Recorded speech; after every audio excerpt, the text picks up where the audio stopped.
오늘 말씀은 좀 무서운 말씀입니다. 그런데 이것이 바로 하나님의 교회의 모습이라는 것입니다.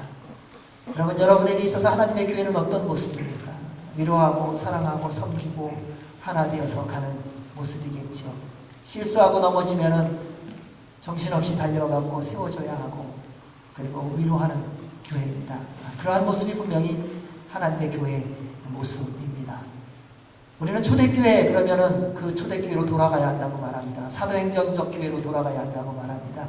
초대교회가 하나님이 기뻐하시는 교회이기 때문에 그 처음으로 돌아가야 한다고 우리는 늘 기도하고 또 그러한 교회를 기대하고 나아가고 있습니다. 그 교회가 어떤 교회였는가? 사도행전 2장 47절에 보면 이렇게 말합니다. 하나님을 찬양하고 사람들로부터 칭찬을 받아 주께서 날마다 구원받는 사람을 더하게 하셨습니다. 믿음의 사람들의 삶을 보며 세상 사람들이 칭찬을 했습니다. 그로 인해 주님께서 날마다 구원받는 자의 수를 더했다는 것입니다. 여러분, 우리가 어떤 일을 커다랗게 하고 사역을 많이 하고 행사를 많이 해서 구원받는 자의 수가 더해졌다 이렇게 말하지 않습니다. 하나님의 말씀을 아주 분명히 말합니다. 예수 믿고 구원받은 자가 서로 한마음 되어 사랑하고 주님을 경배하고 찬양할 때에 하나님께서 날마다 구원받는 자의 수를 더하셨다라고 말합니다. 초대교회에 무슨 특별한 프로그램이 있었겠습니까? 그들이 한 것은 단순했습니다. 서로 기도하고 말씀을 듣고 말씀대로 생활했습니다. 이것이 중요합니다. 말씀을 듣고 멈추는 경우가 오늘날 우리의 대부분의 모습입니다. 우리는 알아서 골치 아픈 사람입니다. 몰라서가 아닙니다. 주님의 말씀을 알기 때문에 자꾸 편한 것, 쉬운 것, 용이한 것을 찾아가는 것이 우리의 모습입니다. 그런데 하나님이 기뻐하시는, 우리가 그렇게도 사모하고 돌아가기를 원하는 초대교회의 모습을 보면 그들은 서로 말씀을 나누고 기도하며 하나님을 찬양함으로 하나님의 놀라운 기적을 경험했다는 사실입니다. 우리가 말씀대로 살면요, 세상 사람들이 도전을 받습니다. 우리가 기업이 성공 안 했을 수도 있습니다. 어쩌면 육신은 아까 그런 어린아이들처럼 장애우로 살 수도 있습니다. 인생의 모습을 보면 다른 사람이 볼 때에 힘들고 어렵게 사는 모습으로 보여질 수도 있습니다. 그러나 말씀대로 살고 있다면 세상 사람들은 도전받고 주께로 돌아오게 되어 있습니다. 우리는 자꾸 오해하는 게 있습니다. 내가 성공하면, 내가 힘이 있으면, 내가 권력이 있으면, 내가 유명해지면, 내가 능력이 있으면, 나의 능력 때문에, 나의 권력 때문에, 나의 명예 때문에 사람들이 주님을 보겠지라고 말하는데, 실질적으로는 그것 때문에 보는 것이 아니라 비록 어린아이라 할지라도 말씀대로 순종하는 삶을 살면 그 어린아이의 말씀에 순종하는 모습을 통하여 세상 사람이 예수 그리스도를 본다는 사실입니다. 그것이 우리 주님이 우리를 통하여 이루시고자 하는 모습이라는 겁니다. 그때 세상에서 방황하고 갈등하는 사람들이 여러분의 말씀에 순종하는 그 삶의 모습 때문에 주님께로 돌아오는 것입니다. 이것이 하나님의 계획이에요. 오늘날 교회들이 오해가 많습니다. 세상 사람들이 관심을 갖고 그들의 마음을 사로잡을 만한 뭔가를 해야 된다고 말합니다. 아니요, 그렇지 않습니다. 우리가 하나님 앞에 바른 예배자로 서 있다면 하나님께서 이 모든 일을 이루어 가시는 것입니다. 여러분, 예배가 회복되면요, 삶이 회복됩니다.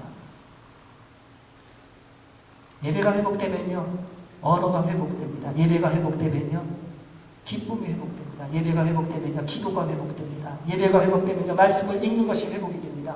예배가 회복되면 우리 안에 질병이 있어도 두려워하지 않습니다. 왜냐하면 하나님의 때 하나님이 원하신다고 고칠 것을 믿기 때문입니다. 지금 당장은 아무것도 안 보일 수도 있습니다. 그러나 주님 앞에 나오는 우리의 삶이, 우리의 예배가 회복된다면 하나님께서는 우리를 통하여 모든 것을 이루어 가시는 것을 볼 수 있습니다. 사랑하는 여러분, 가장 강력하고 도전적인 전도와 선교는 바로 우리가 먼저 예배자가 되는 것입니다. 그리고 말씀대로 순종하며 살아가면 됩니다. 복잡하게 생각하지 마십시오. 이것 때문이다 저것 때문이다 말 안 하셔도 돼요. 다 알고 있어요. 그냥 내가 주님 앞에 나와 예배자가 되고 주님이 나에게 말씀하시고 깨닫게 해주신 대로 그냥 순종하며 살아가면 되는 것입니다. 인간은요, 하루에도 12번이 바뀝니다. 아니, 수천 번이 바뀌어요. 그게 다 우리의 모습 아닙니까? 여러분, 이 땅 가운데 사는 사람 중에서 신실한 사람이 누가 있습니까? 아무도 없더라고요. 아침에 말하고 우리 열심히 해봅시다. 그리고 뒤돌아서면 딴 생각하는 게 우리예요. 주님 앞에 우리 기도하지 않았습니까? 하나님 말씀대로 살겠습니다. 그리고 이 자리에서 일어나면 우리는 세상 생각하고 있지 않습니까? 그럼에도 불구하고 예배자로만 살아갈 수 있다면 주님은 우리를 통하여 놀라운 일을 이루어 가십니다. 우리가 말씀대로 서로 사랑하면 세상 사람들이 그 사랑을 보고 주님께로 돌아올 것입니다. 우리가 주님 안에서 먼저 섬기고 하나가 되면 세상 사람들이 그 모습을 보고 예수 그리스도를 발견하게 될 것입니다. 세상 사람은요, 우리를 통하여 주님 보기를 원합니다. 그 교회가 얼마나 부귀했느냐, 얼마나 여러분이 성공했느냐, 얼마나 능력이 있느냐, 권세를 가졌느냐, 거기에 사실 관심 없어요. 돈 많은 사람은요, 세상에 더 많더라고요. 권력이 센 사람은요, 세상에 더 많습니다. 명예를 가지고 있는 사람, 세상에 더 많습니다. 똑똑한 사람, 세상에서 훨씬 더 많더라고요. 세상 사람들은 똑똑한 사람을 찾는 게 아니더라고요. 권세 있는 사람을 찾는 게 아니라, 재력 많은 사람을 찾는 게 아니라, 인생을 왜 사는지를 보여주는 사람을 찾는데, 그가 바로 예수 그리스도를 믿는 사람이에요. 여러분, 많은 사람들이 여러분을 좋아하는 이유는요, 여러분이 재미나기 때문에, 여러분이 돈이 많기 때문이 아니라, 여러분을 보면 어떻게 인생을 살아가야 되는지 발견할 수 있기 때문에 여러분을 만나고 싶어 하는 거예요. 예수 그리스도를 믿는 사람이 누구냐? 내 안에 주인이 예수 그리스도이시기 때문에 우리는 오늘을 왜 사는지 아는 사람이에요. 또 무너질 수 있어요. 또 넘어질 수 있어요. 고난이 있을 수 있어요. 병들을 수도 있어요. 어쩌면 죽어버릴 수도 있어요. 그럼에도 불구하고 내가 오늘을 왜 사는지를 주님 앞에서 바로 알고 살아가는 사람이에요. 그때 하나님께서 날마다 구원받는 자의 수를 여러분을 통하여 더하시는 것입니다. 초대교회 성도들의 삶의 모습에 대하여 말씀은 아주 분명히 이렇게 증거합니다. 사도행전 4장 32절에서 35절입니다. 믿는 사람들은 모두 한마음 한뜻이 됐습니다. 자기 재물을 조금이라도 자기 것으로 주장하는 사람이 없었고 가진 것을 모두 공동으로 사용했습니다. 그들 가운데 부족한 것이 있는 사람은 전혀 없었습니다. 이따금씩 땅이나 집을 소유하고 있던 사람들이 그것을 팔아서 돈을 가져다가 사도들의 발 앞에 바쳤습니다. 그러면 누구든 필요한 사람에게 나눠주었기 때문입니다. 여러분, 하나님의 공동체의 가장 기본이 뭔가 보면요, 예수 그리스도 안에서 한마음 한뜻이 된 것입니다. 능력이 많은 사람이 모이면요, 한마음 한뜻 되는 게 참 쉽지 않더라고요. 오히려 힘이 없고 연약한 사람들이 모여야 힘을 합치는 게, 마음을 합치는 게 참 쉽더라고요. 그래서 제일 골치 아픈 사람이 누군지 아세요? 정치인들이고요, 기업가들이에요. 다 가진 게 있고요, 권력이 있어갖고요, 내 의견이 강해갖고요, 한마음 한뜻으로 할 마음이 없어요. 다 내 뜻이 관철되기를 원하죠. 여러분, 하나님의 교회는 능력 있는 사람, 재력 있는 사람, 경험 있는 사람 때문에 하나님의 역사가 이루어지는 것이 아니라 주님의 말씀이 하나님의 말씀인 줄 알고 믿는 믿음으로 순종하는 연약하고 부족한 예배전에 나오는 한 사람 한 사람이 주님 안에서 한마음 한뜻이 될 때에 주의 기적이 일어나는 줄로 믿습니다. 아멘. 여러분, 우리 교회가 부족하다고 생각하십니까? 우리 교회가 연약하다고 생각하십니까? 또 지금도 이런저런 소리 듣고 또 어디로 갈지 몰라 또 우리 기도 시작해야 됩니다. 그런데 그건 문제 아니더라고요. 주님 안에서 우리가 한마음 한뜻으로 되어 살아계신 하나님 앞에 간구하기 시작한다면 그분은 전능하신 하나님이시기 때문에 불가능해서 가능을 열어주시는 분이시고 없는 것을 있는 것처럼 하시는 하나님이십니다.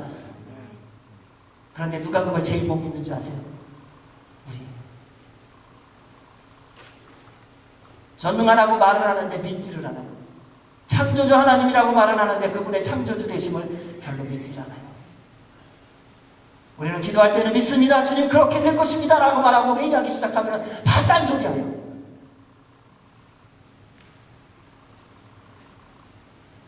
그러면서 우리는 또 그럴 수밖에 없다고 말하고 있지는 않습니까? 사랑하는 여러분, 하나님의 공동체는 한 마음으로 한 뜻으로 가는 것입니다. 예수 그리스도 안에서요. 그리고 이 모든 것은요, 억지로가 아니었더라고요. 기쁨과 자원하는 심령으로 했다는 것입니다. 누구도 강요하지 않았어요. 누구도 왜 안 하냐고 물어보지 않았어요. 근데 주님을 만나고 나니, 주의 말씀을 듣고 나니 주님 앞에서 기쁨과 즐거움으로 이 모든 나눔이 시작되었다는 것입니다. 여러분, 하나님의 교회에 연주하는 분들이 어떻게 생길까요? 막 시켜서가 아니더라고요. 주님 앞에 예배하기를 원해서 내가 배우고 익힌 것을 주 앞에 드리기 시작하면서 그 일이 시작되는 것입니다. 만약 누군가가 하기에 자존심이나 나도 역시 동일한 인정과 칭찬을 받기를 원하는 잘못된 동기에서 하게 된다면요, 시험에 빠지게 되었습니다. 많은 분들이 직분이라는 것 때문에 일하는 분이 계세요. 직분이라는 것 때문에 주님 앞에 최소한의 것을 이렇게 드리는 분이 계세요. 왜요? 다른 사람이 보니까요. 그런데 하나님의 행하는 모든 일은 자원하는 것이라는 겁니다. 주변의 사람들의 눈이 인식하게 되면 그때부터 시험에 빠집니다. 그 대표적인 사람이 바로 오늘의 말씀의 주인공 아나니아와 삽비라입니다. 우리 1절 2절 말씀 읽어보겠습니다. 시작. 아나니아라는 사람은 그의 아내 삽비라와 함께 재산을 팔았습니다. 그는 그 돈의 일부를 떼어 자기 것으로 숨겨두고는 나머지를 사도들의 발 앞에 가져와 바쳤습니다. 그의 아내도 이 사실을 다 알고 있었습니다. 아나니아라는 이름은요, 당시에 가장 유명하고 그리고 또 파퓰러한 이름이었다고 합니다. 하나님의 은총이라는 뜻이 있었고요. 삽비라라고 하는 이름은 아름답다라고 하는 이름의 뜻이 있었습니다. 얼마나 귀하고 복된 부부의 모습입니다. 하나님의 은총을 누리는 남편과 아름다운 아내가 만났으니 얼마나 완벽한 부부입니까? 그것처럼 귀하고 복된 가정이 어디 있겠습니까? 그런데 그들이 하나님을 속이는 자가 되었다는 것입니다. 왜냐하면 인간적인 욕심과 인간적인 분위기를 이겨내지 못했기 때문입니다. 아무도 아나니아와 삽비라에게 당신들 땅이 있으니까 밭 있으니까 팔아서 내라 이거 얘기한 적 없습니다. 말씀에는 그런 흔적이 없습니다. 당시 이루어진 모든 일들은 자원하여 감사와 기쁨으로 한 것입니다. 그래서 부담이 되거나 갈등이 안 된 거예요. 그냥 즐거웠던 거예요. 하나님 앞에 드릴 수 있었다는 게 감사했었고요. 주님의 나라를 위하여 쓰임을 받을 수 있다는 게 너무 기뻤다는 거예요. 주변의 사람들이 뭐라 그러느냐 거기에 마음이 빼앗긴 것이 아니라 하나님 앞에 나의 시간을, 나의 몸을, 나의 물질을 드릴 수 있었다는 것이 감사할 수 있었다는 거예요. 그것이 기쁨이 되었다는 것입니다. 그래서 누구든지 자원함으로 하나님께서 허락해 주신 것을 드리기 시작하면 그때부터 어떤 일이 벌어지냐면 그것이 흘러가기 시작한다는 것입니다. 그런데 이러한 모습이 어떤 모습이었겠습니까? 많은 사람들이 칭찬했던 모습이죠. 굉장하지 않습니까? 여러분, 갖고 있는 것 누구한테 주는 거 쉬운가요? 아니요. 쉽지 않아요.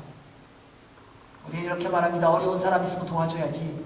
근데 한 번, 두 번 도와주고 그 다음 계속 도와주는 거 쉽지 않습니다. 어떤 일을 할 때 지속적으로 내가 같이 섬기고 일해줘야지. 한 번, 두 번은 괜찮지만요. 그것이 세 번, 네 번 되면요. 우리는 나도 힘든데 하면서 멈추게 되는 것이 우리의 모습이라는 것입니다. 오늘날 재물의 힘이 얼마나 큰지 모릅니다. 여러분, 부자가 되면은 자유로워질까요? 아니요. 많으면 많은 대로 더 욕심이 생겨갖고요. 물질을 더 놓지 못합니다. 가난하면 그러면 자유로울까요? 아니요. 가난하면 가난할수록 또 물질에 매여 사느라고요. 또 자유롭지 못한다고요. 부자가 될 수 있다면 못할 것이 없는 시대가 되어가고 있지 않습니까? 왜냐하면 재물만 있으면 다 할 수 있으니까요. 여러분, 부자이면 어디 가든지 인정받지 않습니까? 뭘 타든지 마찬가지예요. 비행기 타보세요. 이코노미계 맨 끝자리에 화장실 옆에 사람이 왔다 갈 때마다 냄새나는 거, 그것도 겨우겨우 타는 비행기 1등석 타보세요. 제일 먼저 타고요. 그 사람들은 맨 나중에 타도 될 텐데 저는 그게 이해가 안 돼요. 왜 1등석을 제일 먼저 태우는지. 나중에 가도 넓은 자리고 아무도 그 자리에 뺏지도 않는데요. 제일 먼저 태워주고 옷 받아주지요. 앉자마자 뜨기도 전에 물 주고 주스 주고 뭐 불편한 거 없냐. 우리는 그렇게 힘들게 줄 서가고 이코노미 타고 나면은 뭐 잘 왔다 얘기도 없고요. 자리나 제대로 찾아서 앉으라고 구박받고요. 이게 다 돈에 밀려가는 거예요. 캘리포니아는요, 좋은 차가 많더라고요. 가끔 운전하다 보면 좋은 차가 옆으로 이렇게 지나갈 때가 있어요. 아주 가끔 1년 반이 넘어가면서 보면 람보기니를 가끔 볼 때가 있어요. 그러면요, 사람의 마음이 희한하더라고요. 저거 좋은 차인데 하면서 운전하다 말고 글로 보더라고요. 그래서 아마 사고가 좀 나는 것 같아요. 그럼 좋은 차 지나가도 관심 갖지 마십시오. 그런데 이렇게 좋은 것, 비싼 것 누구한테나 대접받지 않습니까? 음식점에 가서도 어떤 사람을 좋아합니까? 팁 많이 쓰는 사람 좋아해요. 테이블에 아무리 지저분하게 해줘도 괜찮아요. 10번을 불다가 이거 짜다 냈다 괜찮아요. 100불어치 먹고 200불 팁 줘보십시오. 그냥 그거 20번 바꿔도 예스. 끝나고 나서 더 있으라고 그래요. 그 사람 내가 디저트 갖다 줄 테니까는 그냥 오늘 정말 참 좋은 사람 내가 만났다는 거예요. 왜요? 돈 많이 줬으니까. 이것이 다 재물의 힘입니다. 세상 사람들은 그래서 돈의 힘이 무엇인지 압니다. 아마 여러분은 예수님만 중심으로 살아왔기 때문에 돈의 힘이 뭔지 모르실 것 같아요. 근데 세상은 그래요. 세상은요, 돈이면 다 된다고 알아요. 세상은요, 돈이라면은 사족을 못 쓰는 게 세상의 사람들의 모습입니다. 하나님의 사람은 어떨지 한번 돌아볼 필요가 있습니다. 능력 있고 재력 있는 사람이 오면 교회에서도 인정을 받고 대접을 받는 모습은 없는지요? 야고보 사도는 그래서 말씀에서 아주 분명하게 이렇게 말합니다. 만일 여러분의 회당에 금반지를 끼고 화려한 옷을 입은 사람이 들어오고 또 누더기 옷을 걸친 사람, 가난한 사람이 들어올 때 화려한 옷을 입은 사람을 보고는 여기 좋은 자리에 앉으시오라고 말하고 가난한 사람들에게는 거기 섰든지 내 발판 아래 앉으시오라고 말한다면 이는 여러분이 스스로 차별하며 악한 생각을 따라 판단하는 사람이 되는 것이 아닙니까? 이렇게 된다면 우리도 역시 재물이 전부라고 생각하며 살아가는 것은 아닐지요. 말씀을 보면 아나니아와 삽비라는 함께 땅을 팔았다 이렇게 말합니다. 남편이 주장해서 아내가 주장해서 한 거 아닙니다. 오늘날에는 그런 일 때문에 부부싸움이 있는 거잖아요. 아내는 가서 일하자 그러는데 지금 내가 일주일 내내 일했는데 피곤해 죽겠는데 어디 가서 일하느냐. 당신은 나를 또 죽이려고 하느냐. 그래서 싸우기 때문에 그때 아나니아와 삽비라의 모습을 보면 두 부부가 합심해서 땅을 팔았다는 것입니다. 서로가 충분한 이야기를 하고 파는 것이죠. 그런데 그럼에도 불구하고 땅을 팔고 나니까 첫 마음을 잃어버렸어요. 정작 하나님께 바치려고 하니 돈이 보이기 시작했습니다. 아까워지기 시작한 거예요. 그래서 하나님은 땅에 판 돈의 일부를 떼어서 자기 것으로 숨겨두고 나머지를 바쳤습니다. 여러분 주님 앞에 약속한 거 다 드려보셨나요? 어느 날 그렇게 하려고 했는데 아깝지 않으셨어요? 주님 앞에 기도의 시간으로 정해놨는데 오늘은 내가 피곤해. 갑자기 그 시간이 아까워지지 않나요? 여러분 누군가 함께 일하고 싶었는데 그리고 주님 앞에 그러겠다고 기도하고 약속했는데 막상 그 시간을 하나님이 구별해놓고 보니까 그 시간이 아까워지지 않나요? 물질만이 아니라는 것입니다. 여러분 누군가한테 좋은 말을 하기로 했는데 근데 하나님이 좋은 말 할 기회를 줬는데 또 원망하고 불평하고 소문을 내고 있지는 않으실까요? 왜냐하면 좋게 말하는 것이 아깝기 때문에. 이곳에서 우리는 사탄의 두 가지 전략을 볼 수 있습니다. 첫 번째, 하나님보다 세상의 것을 소중하게 여기게 만든다는 것입니다. 모든 죄의 시작은요, 하나님보다 소중한 게 생기기 시작하면서 시작됩니다. 그건 아주 찰나입니다. 누구도 처음부터 끝까지 이건 하나님보다 소중해라고 말하는 사람 없어요. 예수님 믿는 사람은 순간이에요. 하나님, 제가한테는 하나님이 제일 소중해요. 그런데 지금은요, 이거예요. 그게 바로 죄의 시작입니다. 우리는 오해를 아주 심각하게 하고 있습니다. 내가 대부분 하나님 생각하면 나는 죄 짓지 않는다는 생각을 하고 있어요. 천만에요. 그 찰나의 그 죄가 하나님 앞에 죄라는 사실을 아셔야 됩니다. 그래서 하나님보다 소중한 것이 생기면 이미 죄의 시작이 된 것입니다. 옛날 찬송가 백이장이 있죠. 주 예수보다도 귀한 것은 없네. 이 세상 부귀와 바꿀 수 없네. 이 세상 명예와 바꿀 수 없네. 이 세상 행복과 바꿀 수 없네. 여러분 정말 그러십니까? 정말 매 순간마다 숨쉬는 순간마다 명예하고 하나님과 바꿀 수 없습니까? 여러분의 행복과 예수 그리스도와 바꿀 수 없습니까? 여러분의 부귀와 예수 그리스도가 바꿀 수가 없습니까? 정말 그렇다면요, 여러분은 정말 하나님의 사람인 것입니다. 그리고 하나님의 뜻을 이루어가게 될 것입니다. 그러면요, 고난이 세상의 어떤 공격이 결코 두렵거나 힘들지 않습니다. 왜냐하면 우리 안에 가장 소중한 분이 존재하고 계시기 때문에. 여러분, 가장 비싼 것을 갖고 있는 사람은요, 그보다 조금 값싼 거 갖고 있는 사람에게도 관심 없는 거 아시죠? 좋은 차 타고 다니는 사람은요, 다른 차 좋다 그래도요, 자기 차만 못한 거는 관심 없어요. 여러분, 정말 예수 그리스도가 우리의 전부이시고 가장 소중한 분이라면요, 예수 그리스도 외에 다른 것에 관심이 뺏길 수가 없다는 거예요. 자녀가 뺏는다고요? 천만에요. 남편이요? 천만에요. 아내가요? 천만에요. 내 자신이요? 절대 그럴 수 없습니다. 만약 예수 그리스도가 나의 전부이시라면 그분은 가장 소중하기 때문에, 그분은 다른 어떤 것과 바꿀 수 없기 때문에, 세상에 어떤 명예를 나에게 준다고 세상이 유혹해도 내가 바꿀 수 없어요. 내가 하고 싶은 것 때문에 아니요. 예수님 때문에 우리는 내가 하고 싶은 것을 포기하고 예수님이 말씀하신 것을 순종할 수 있는 사람이 되는 것입니다. 첫 인간을 보십시오. 그들이 무엇이 부족했습니까? 모든 게 넘치는 삶을 살았더라고요. 기후도 완전해갖고요. 우리 샌디에고 기후 좋다 그랬잖아요. 기후 아무리 좋아도 여기서 반팔 입고요, 그 다음에 핫팬츠 입고 나가보십시오. 아침 저녁으로 추워요. 겉옷을 입어야 돼요. 근데 아담과 하와가 살았던 에덴 동산을 보면요, 벌거벗었는데 추웠다 더웠다 이런 얘기가 없어요. 기후로도 완전했던 거예요. 그리고 그들은 부족한 게 없어요. 잠자리를 걱정하지도 않았어요. 먹는 것도 걱정하지 않았어요. 완전한 삶을 살았는데도 불구하고 사탄의 유혹에 적극적으로 넘어가지 않습니까? 바로 하나님보다 자신이 소중했던 것입니다. 그 결과 죄인이 되었습니다. 죄의 출발은 이처럼 하나님보다 귀한 것이 생기는 순간 시작되는 것입니다. 여러분, 한 번이면 괜찮겠지? 결코 그렇지 않습니다. 찰나인 것 같지만 그것이 죄의 시작이 되는 것입니다. 따라서 예수님보다 더 좋아지는 것이 생기면요, 속히 십자가 앞으로 나오시기 바랍니다. 여러분, 해결할 수 없어요. 우리의 힘과 능력으로 해결되는 거 아니에요.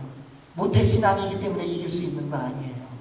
내가 30년, 40년 목회를 했기 때문에, 선교사의 삶을 살았기 때문에, 직분자이기 때문에 죄에 대하여 담대히 이길 수 있는 것이 아니라 우리 안에 계신 예수 그리스도로 말미암아 성령 하나님으로 말미암아 이길 수 있는 것이 죄입니다.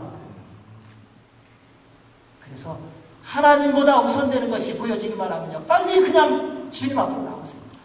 이유를 따지지 마세요. 그냥 주 앞에 나오셔야 합니다. 그렇지 않으면 세상으로 갑니다. 그러므로 항상 성령님 충만하십시오. 예수 그리스도의 보혈에 잠겨 날마다 주님을 닮아가셔서 거룩한 삶 사시기를 주의 이름으로 축원합니다. 둘째는요, 사단의 전략은 함께 죄를 짓게 합니다. 결코 혼자 죄 짓게 하지 않습니다. 아나니아와 삽비라의 모습을 보십시오. 그는 남편의 죄를 멈추게 하지 않았습니다. 왜냐하면 그도 돈에 대해서 아까웠으니까요. 그녀도요. 근데 이 모습은요, 에덴 동산에서의 반대의 모습이에요. 에덴 동산에서는 하와가 먼저 따먹고 남편에게 줬는데 남편이 죄 짓는 것을 멈추게 하지 않았어요. 지금 이 상황 속에서는 남편이 먼저 죄를 지었습니다. 그런데 아내가 알면서도 그 죄를 멈추게 하지 않았어요. 인간은요, 다 똑같아요. 남자냐 여자냐가 아니에요. 누가 죄를 지으면요, 안 돼라고 말하기보다는요, 다 계산해보고 뭔가 남을 것 같으면요, 같이 모르는 척하고 따라가요. 에이, 뭐 살다 보면 그런 일이 있는 거지 뭐. 하나님도 이해하실 거야. 아, 여보, 뭐 당신 여태까지 수고하고 했었는데 그것도 이해 못하시는 하나님이라면 하나님 아니지 않겠어. 이것이 우리가 살아가는 삶 속에서 다가오는 유혹이라는 것입니다. 두 사람만 알고 있지 않습니까? 아무도 그들이 팔았다는 것은 알고 있지만 숨겼다는 것은 모릅니다. 둘이만 가만히 있으면 비밀이 됩니다. 죄의 특징은요, 뭐 말을 안 해도요, 그냥 눈빛으로만 통하는 게 죄더라고요. 기도해 합시다. 그래서 눈빛을 쫙 주면요, 통하지를 않아요. 우리 내일 놀러 갑시다. 그 눈빛을 주면요, 해갖고 벌써 뭐 내가 뭐 준비할게, 뭐 할게. 세상에 대해서는요, 우리가 기가 막히게 통하는 것을 볼 수 있습니다. 죄인은요, 죄인을 잘 알아보더라고요. 여러분, 강도를 제일 잘 알아보는 사람이 누군지 압니까? 강도예요. 사기꾼을 누가 제일 잘 구별하는 줄 아십니까? 사기꾼이더라고요. 인생을 살아가면서 화내는 사람은 누가 제일 잘하느냐? 화내는 사람이에요. 왜요? 알거든요. 내가 화를 내봤으니까 알아요. 아, 이 사람 화내는 사람이구나. 딴소리 하는 사람 있잖아요. 몇 마디 들어보면 안 되니까요. 왜요? 내가 그걸 경험해봤거든요. 그래서 죄도요, 코드대로 모이는 거 아세요? 모여보면요, 다 끼리끼리 모였어요. 처음에는 좋은 얘기하는데 나중에 보세요. 원망하고 불평하는 사람들도 다 그렇게 모였어요. 소문내는 사람은요, 나중에 보십시오. 결국 소문내는 사람만 남아가고요. 본인들끼리 그냥 또 소문내고 얘기해요. 근데 다 거짓말이에요. 따라서 죄를 깨닫고 보게 하셨다면 빨리 주님의 십자가 앞으로 나오시기 바랍니다. 비록 지금은 손해보는 것 같고 따돌림 당하는 것 같고 버림받는 것 같다 할지라도 주님 앞에 나와 은혜를 구하시기 바랍니다. 그리해야 상상을 초월하는 죄의 유혹에 빠지지 않고 함께 가는 형제자매와 함께 하나님의 나라를 바라보며 갈 수 있습니다. 저는 여러분 모두가 이러한 은혜가 있기를 바랍니다.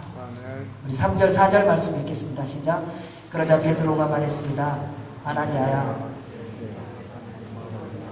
성령을 속이고 땅값으로 받은 돈의 일부를 내 것으로 몰래 숨겨놓았느냐? 그 땅은 팔기 전에도 내 소유였고 또 팔고 난 뒤에도 내 마음대로 처분할 수 있지 않았느냐?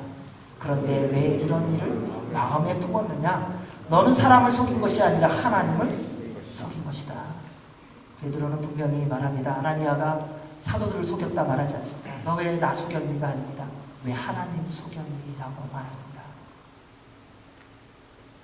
아나니아와 삽비라 외에 아무도 모릅니다. 베드로가 어떻게 알았습니까? 하나님이 알려주셨어요. 여러분, 죄 짓고 나면 아무도 모를 것 같은데요. 누군가 아는 사람 있잖아요. 왠지 아세요? 기도하는 사람에게 하나님이 때로는 이렇게 깨닫게 해주시는 때가 있어요. 아무 얘기도 안 했는데 그냥 알고 있어요. 그것이 하나님이 때때로 행하시는 것입니다. 사람들은 주변에 본 사람이 없으면, 들은 사람이 없으면 아무도 모를 거라고 생각합니다.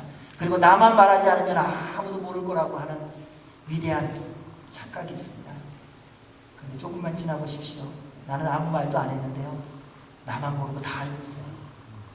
나만 아무도 모를 거라고 알고 있고요. 다른 사람은 이미 다 알고 있다니까요. 근데 말 안 하고 있을 뿐이에요. 여러분, 주변에서 말 안 한다고 몰라서 말 안 하는 것이라고 생각하십니까? 아니요. 하나님이 우리에게 말씀 안 하실 때 왜 말씀 안 하십니까? 몰라서요. 그분이 제대로 보지를 못해갖고. 그래서 주님이 아이고 내가 그걸 몰랐네. 진작 말하지. 그러면 내가 도와줬을 텐데, 내가 너의 마음을 알아주었을 텐데. 우리 주님이 우리의 마음을 모르기에, 우리의 삶을 보지 못하기에 우리 주님께 숨길 것이 있다고 생각하시나요?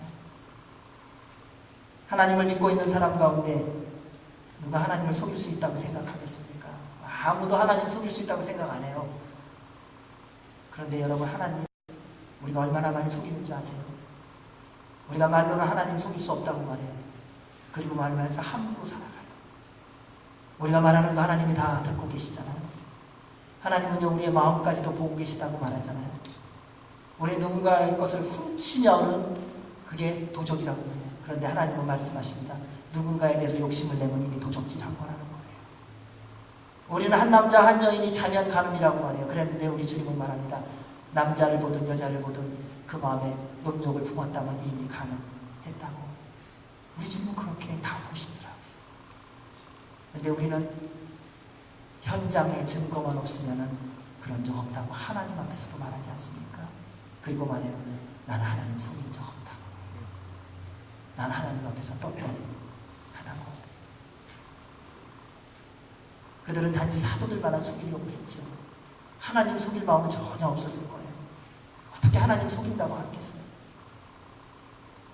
그런데 그것이 하나님을 속인 것이었습니다. 베드로가 아나니아에게 단호하게 말합니다. 너는 사람을 속인 것이 아니라 하나님을 속인 것이다. 어떻게 이런 일이 생길 수 있었을까요? 사탄에게 마음과 생각을 빼앗겼기 때문입니다. 사랑하는 여러분, 주님의 일을 하고 있는 도중에도 사탄에게 마음 빼앗길 수 있다는 사실을 아시기 바랍니다.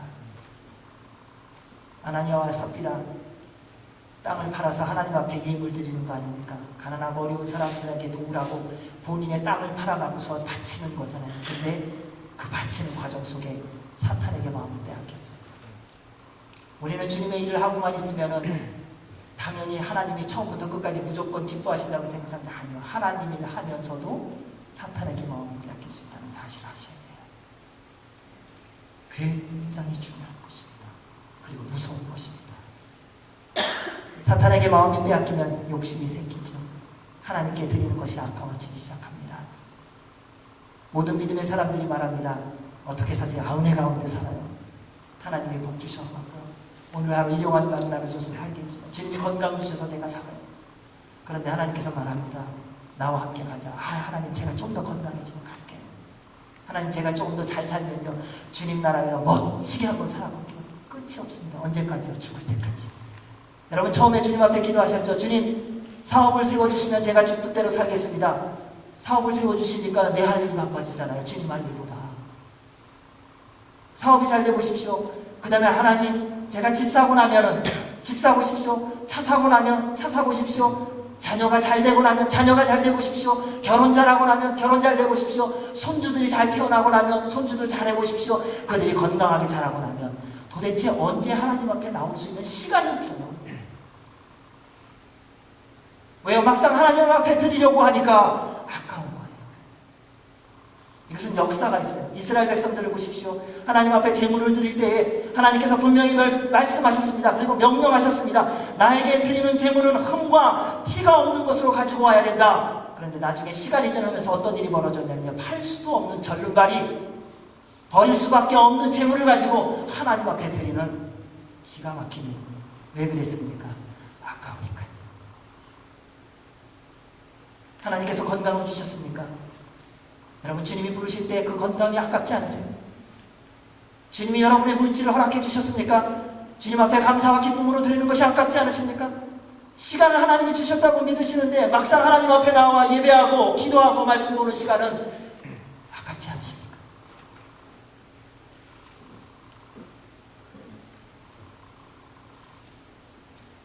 받을 때는 하나님의 은혜인데 어쩌면 쥐고 나면 그렇게 마음이 싹 바뀌는지.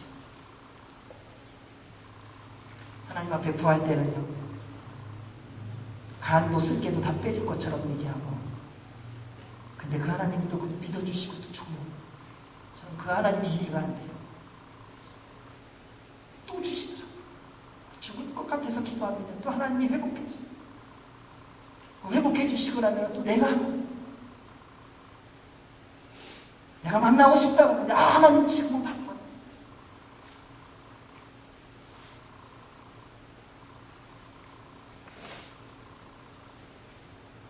베드로는 우리에게 하나님에게 말한 내용을 통해서 분명하게 권면하며 경고하고 있습니다.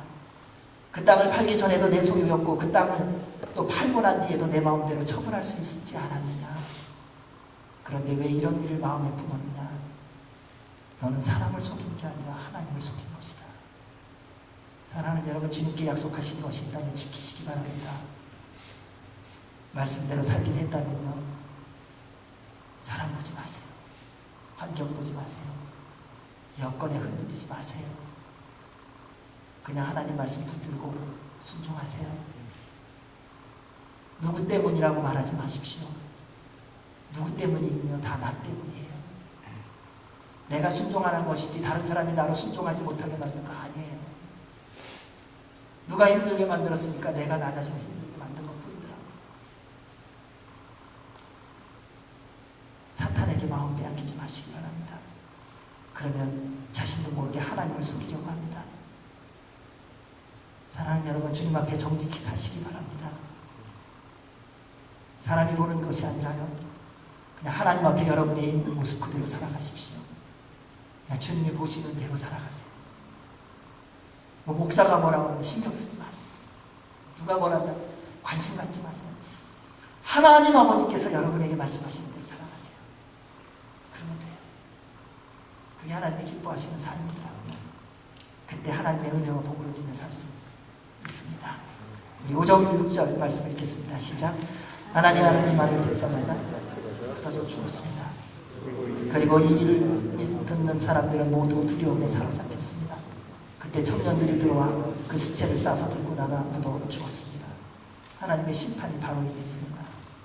하나님을 속였다는 베드로의 말이 선포되자마자 아나니아가 그 자리에서 쓰러져 죽었습니다. 여러분, 이게 초대교회예요. 여러분, 초대교회 원하시죠? 우리 안에 죄가 있으면 그냥 그 자리에서 하나님의 심판이 임해야 돼요. 우리 안에 더러움이 있으면 하나님 앞에서 그것이 그대로 다 드러나야 돼요. 그게 사도행전적 교회고요. 그것이 초대교회예요. 여러분, 오해하지 마세요. 내가 함부로 살아도 하나님이 그냥 은혜로우시고 사랑이 많으셔서 넘어간다. 아니요. 우리 하나님은 죄에 대하여 철저히 미워하시고 그 죄에 대하여 반드시 심판하시는 하나님입니다. 따라서 하나님 앞에 바로 살아가야 됩니다. 여러분, 우리가 그렇게 기대하는 초대교회는 하나님의 거룩이 있는 교회예요. 그래서 더러움이 들어오고 죄악이 들어오면 존재할 수가 없는 거예요.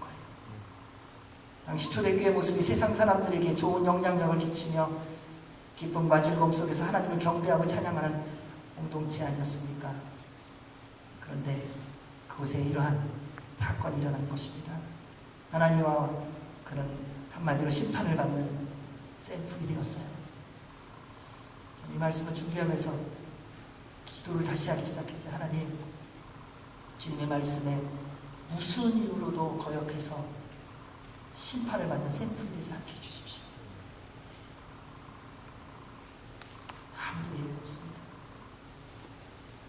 인간적으로 보면 하나님의 해도 너무 아쉽지 않습니까? 그보다 더한 사람이 얼마나 많습니까? 여러분, 신앙생활 하다 보면 그러잖아요. 나보다 더한 사람 얼마나 많아요. 나는 그래도 저 예배 드리려고 했는데 딴짓하는 사람 얼마나 많아요. 예배 시간에도요. 딴 생각하고 딴 일하고 보고 보는 거 관계없는 거 하고 더 하는데도 전혀 아무 일 없으니까는 괜찮을 거라고 생각한다는 거예요. 그래도 하나님과 삽비라는 땅을 팔아서 일부를 하나님께 드리지 않았습니까? 얼마나 굉장한 일입니까? 그런데 초대교회를 향한 하나님의 인도하심은 하나님의 공의를 보여주셨다는 것입니다. 하나님의 교회에 죄가 들어오는 것을 싫어하십니다.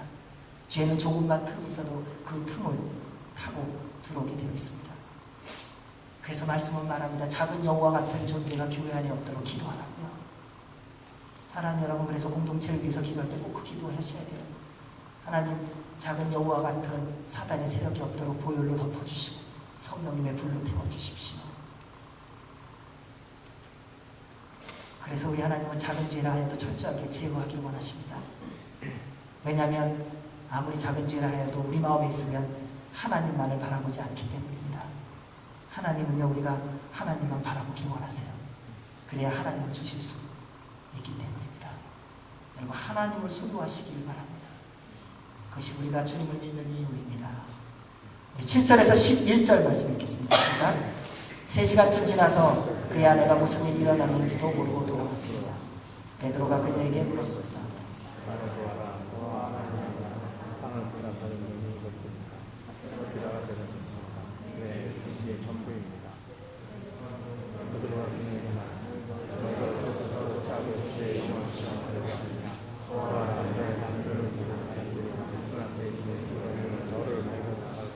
바로 그 순간 삽비라도 그 발 앞에 쓰러져 죽었습니다.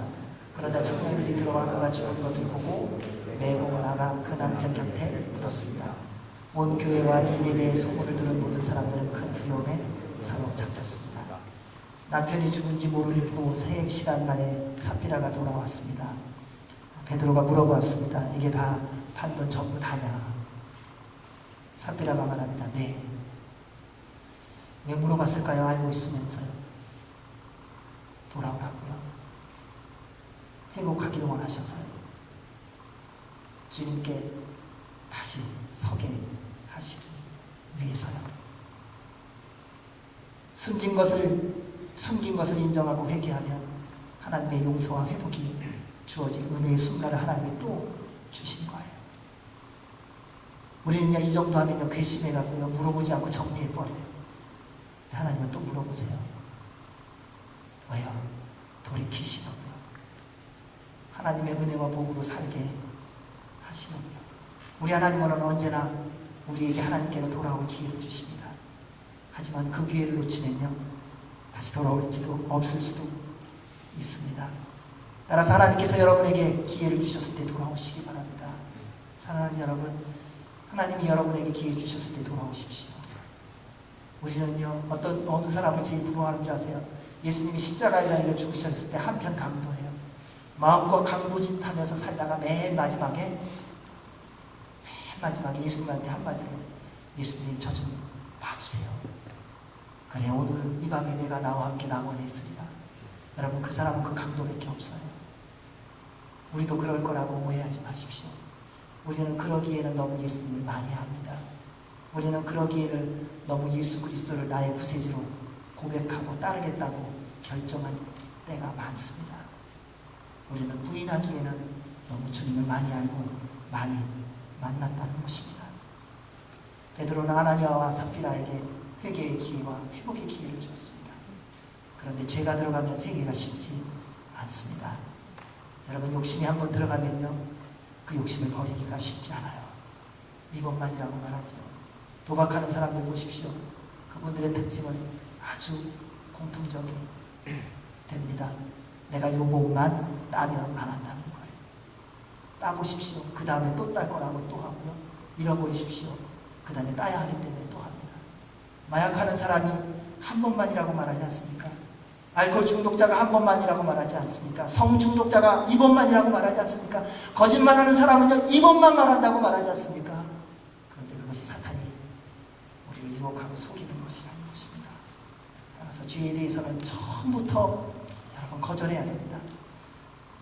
살아가면서 순간의 욕심과 사람을 의식하기 때문에 하나님의 심판의 샘물이 되지 마시기 바랍니다. 하나님께서 회개의 기회, 회복의 기회, 거룩의 기회를 주실 때 즉시로 돌아오시기 바랍니다. 아무리 아깝고 미련해도요, 그냥 다 포기하십시오. 주님이 채우시면 비교할 수 없는 놀라운 은혜와 복이 있습니다. 하나님께서 우리에게 주시는 기회를 세상의 욕심과 어리석음 때문에 놓치지 마시기 바랍니다. 지금 기도할 시간을 주실 때에 기도하십시오. 여러분, 기도하기 어려운 시간이 올 게 없습니다. 여러분, 지금 건강을 주셔서 주님을 섬기게 하실 때 지금 그 건강 가지고 주님을 섬기십시오. 섬기고 싶은데 섬기지 못할 건강의 순간이 올 것입니다. 지금 가난하고 부족한 것 같아도 하나님 앞에 기쁨으로 예물을 드리는 것을 훈련하십시오. 아무리 많아도 드리고 싶어도 드리지 못하는 순간이 올 것입니다. 우리 하나님은 여러분을 더 복되고 더 축복받기를 원하십니다. 왜냐하면 그분이 살아계신 하나님이시기 때문에요. 하나님은 인간을 처음 만드시고 복을 주시며 말씀하셨습니다. 생육하고 번성하고 다스리라, 정복하라. 그를 통하여 하나님의 나라가 확장되어지고 주님만을 영원롭게 하는 삶을 살기를 원하셔서 여러분을 이 땅에 보내주신 것입니다. 사랑하는 성도 여러분, 하나님의 말씀에 순종하십시오. 그분 앞에 정직하시기 바랍니다. 주님이 부르실 때 믿음으로, 이해가 아니라 말씀에 순종함으로 하나님을 영원롭게 하는 하나님의 기쁨과 자랑이 되는 주님의 백성들 되시기를 주의 이름으로 축원합니다. 기도하겠습니다. 하나님 아버지, 주의 말씀대로만 순종하기를 원합니다. 우리의 평생의 주의 선하심과 인자하심을 누리며 살아가기를 원합니다. 이곳에 하나님의 백성들이 있습니다. 주님 받아주시옵고 성령님으로 충만케 하시고 예수 그리스도의 보혈의 피로 덮어주셔서 주님이 가장 소중하고 귀한 분 되게 하여 주시옵고 죽음을 맞이한다 할지라도 주님과 바꾸지 않게 하여 주시옵소서. 그래서 주의 영광을 누리며 하나님 나라 위하여 영광 위하여 쓰임받는 하나님의 백성 되도록 날마다 축복하여 주옵소서. 예수님 이름으로 기도하옵나이다. 아멘.